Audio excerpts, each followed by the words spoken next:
Thanks for joining us on the Waardenburg Family Farm. Today we are making pumpkin baked oatmeal and it is delicious.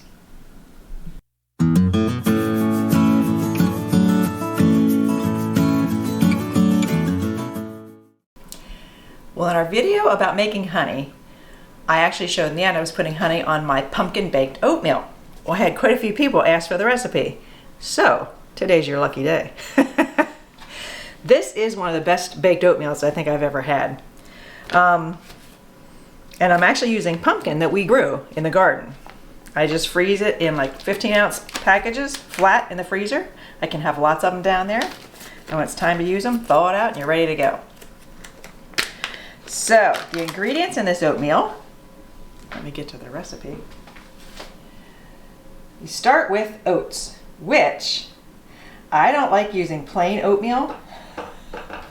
I have discovered different like whole grain, multi-grain cereals, mostly from Azure Standard. We just started ordering from them, my daughter-in-law and I, Azure Standard. They have some really good stuff and a lot of it is at better prices because it's bulk. But I did buy their 5-grain cereal and 9-grain cereal. You gonna list all the grains for me? I can, because you can make it out of plain oatmeal. That's just oats. But this has, are you ready? Yeah. It has hard red wheat, oat groats, tricholi berries, rye berries, dehulled barley, soft white wheat, spelt berries, hard white wheat, and flax. Now, doesn't that sound more nutritious than just oats? Mmm. But I made this already with the 5-grain cereal. It was good, wasn't it, dear? It was excellent, yeah. Okay, so with 9-grain, it's going to even better. So it starts off with a 1.5 cups of quick cooking oats, which they say quick cooking. I've never used quick cooking oats, and it does fine. So it should be okay with this. So 1.5 cups of whatever grain cereal you're going to use. 9-grain, 5-grain, or oats. I love oatmeal, so these kind of recipes just work for me. I like this recipe better than regular oatmeal, that's for sure. Yeah, he's not a big oatmeal fan. I like it, I just don't love it. See, I love it. I just had some of this the other day, just regular oatmeal, the 9-grain, and I just put in peaches and pecans. That's like my favorite favorite combination. But I do like it baked because you can do a whole bunch, and you have it for a couple mornings. You're ready to go. You just microwave it and you have breakfast. And this, sometimes we even have this for dessert. It's so good, we can have it for dessert with our other meals. So it's a good recipe. Okay. So what kind of pumpkin was that? That was actually a pie pumpkin, but it was not a crook neck. It was like a jack-o'-lantern type. There's new ones now that look really pretty. They used to just be the curved hard ones to peel and stuff. But now there's a lot of really pretty yellow, orange jack-o'-lantern pumpkins that also are really sweet for pies. This year I'm growing something called Cinnamon Girl. It's supposed to be very sweet. It's actually sweeter and more dense than regular jack-o'-lanterns that aren't designed for pie. So, but it's darker too. They say it's darker than what the crook neck was. So, all I know is it tastes good. Okay, 3/4 cup of milk. So you're a multitasker this morning there, running your dishwasher at the same time? Turn it off. Okay, we're back now, and you'll notice the dishwasher's not running. It drives him crazy when anything's running in the background, so it's now off, and we can proceed. Hey, I'm responsible for sound here. He is responsible for sound. I don't even hear it. I'm just used to it. So I put in my 3/4 cup of milk, and then it's 3/4 cup of chopped pecans, but you want to divide it. It's a 1/2 cup in the recipe, and then you sprinkle some on the top. So let me get my 1/2 cup.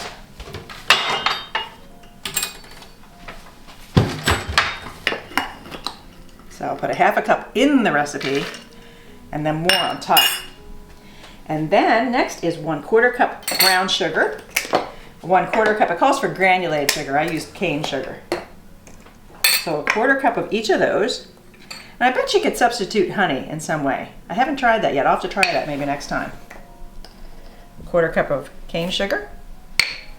1/4 cup of brown sugar. I just realized I forgot one important thing. I got to get the oven preheating to 350. Okay, now I'm at the egg. 1 egg, and it's a Waardenburg Family Farm egg, fresh from my chickens. They're delighted to give us eggs.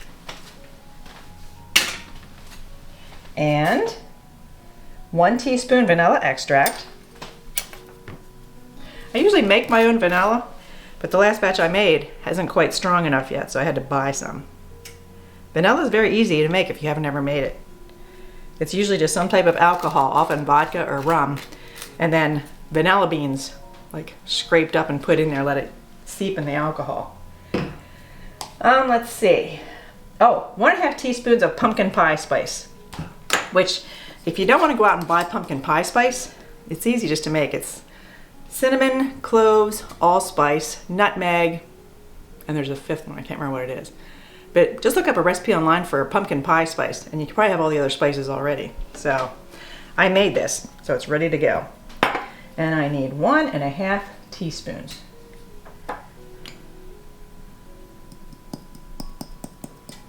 One,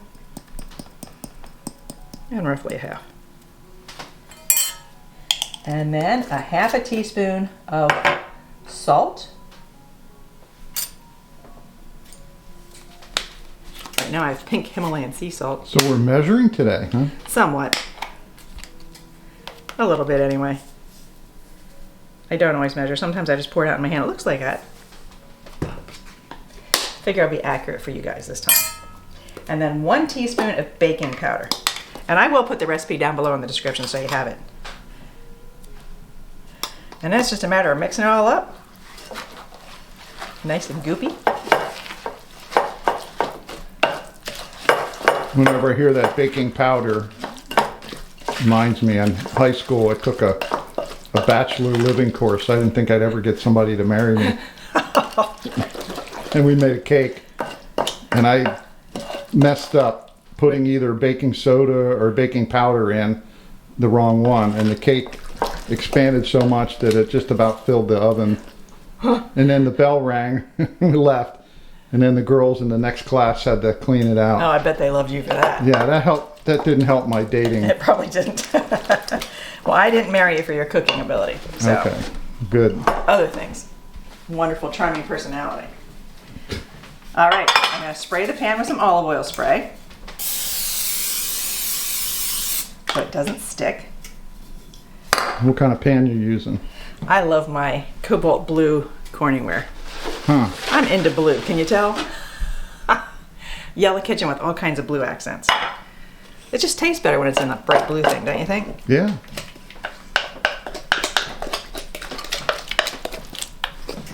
Get every little bit of that yummy goodness.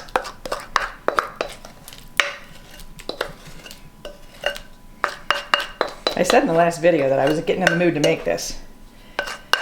And I've been thinking about it ever since. So today's the day. I can't wait to eat it. All right.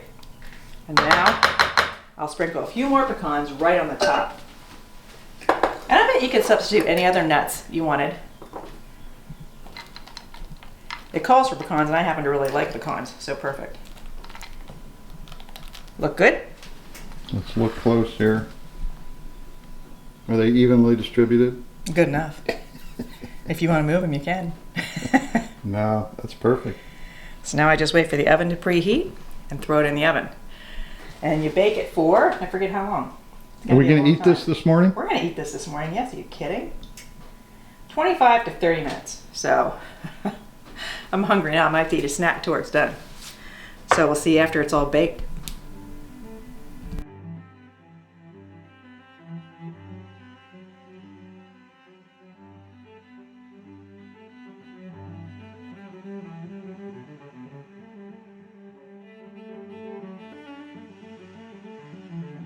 Okay, while the recipe is baking, I thought I would have a serious talk about oats. Oats were really confusing to me. I was on a business trip eating breakfast alone one morning, and I ordered steel-cut oats. And I wonder, what in the world are steel-cut oats versus rolled oats or old-fashioned oats or any other kind of oats? So, so this is my research on a morning in some restaurant that I can't remember. Anyway, I guess the whole grain oat is called an oat groat. Groat. There you go.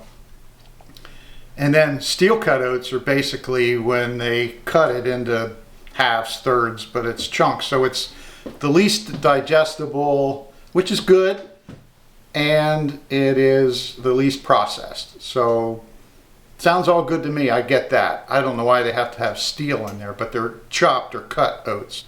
And then there's rolled oats, which I think they steam them to soften them, and then it's as it sounds. They just put a heavy roller over them and crush them. And that has the benefit of making it easier to cook and easier to digest, which is kind of good and bad.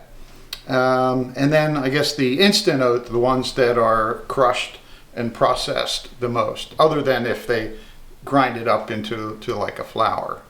So they say the secret is when you look at the instant oats or even the rolled oats, to make sure that that's all that's in there. Sometimes when they do that, they'll put other sugars and other things in them. So here's, I don't know if you'll be able to see them clearly on the screen or not, but we have 3 different. This is just oats and oatmeal, and these are rolled oats. And it's as you would expect, they're just pretty flat, but they hold their shape pretty good. And this one, I believe you got this one from Azure. This is a 5 grain. Mm-hmm. And it has a combination of rolled, and then there are still some whole grains in there. You can see them, but you can see these flat ones that are rolled and the whole grains and the groats. And then this is the one that we use today. It's a 9 grain, and it has many different things that I never even heard of, to be honest. But I guess we're going to taste it soon to see how good it is.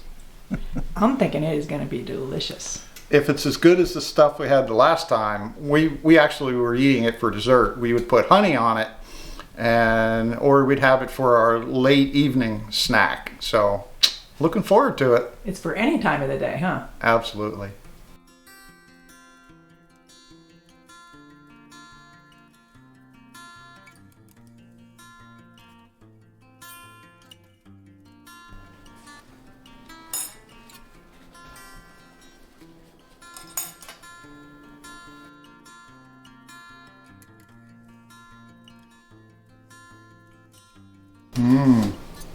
Smells delicious. Now let it cool off just a little bit, and then we have breakfast. So you ready? Yeah. Be my guest. Okay. You know, I just noticed something. We're having pumpkin, and we're like color coordinated today. Oh yeah, we planned that. I might have worn orange on purpose when I canned oranges. This was not on purpose. No, we look very pumpkin-y. I don't know if that's a good thing or not. No, may not be. Feels very soft. Oh, it's coming out though. Yeah, well, it hasn't cooled off yet. You're supposed to let it cool a little bit, but we can't wait. Okay, I'm gonna, wait a minute, let me get. Oh, you gotta get your whole piece. Yeah. I don't want to miss any. There you go. Thank you. Now we do put honey on ours. Yeah. And you can put a little bit of milk on it if you want.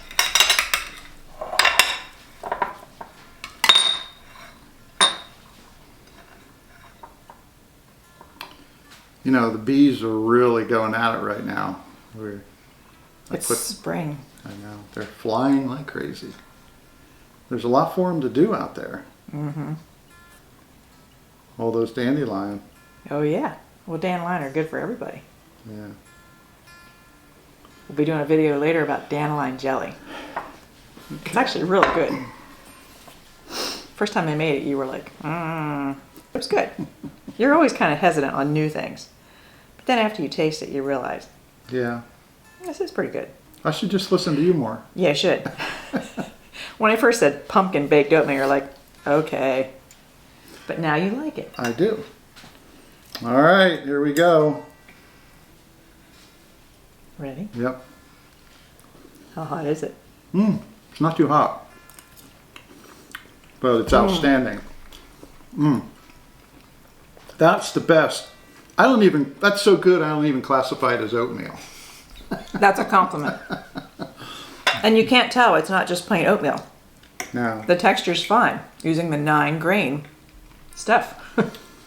The oat groats, very earthy. I bet they're from South Dakota.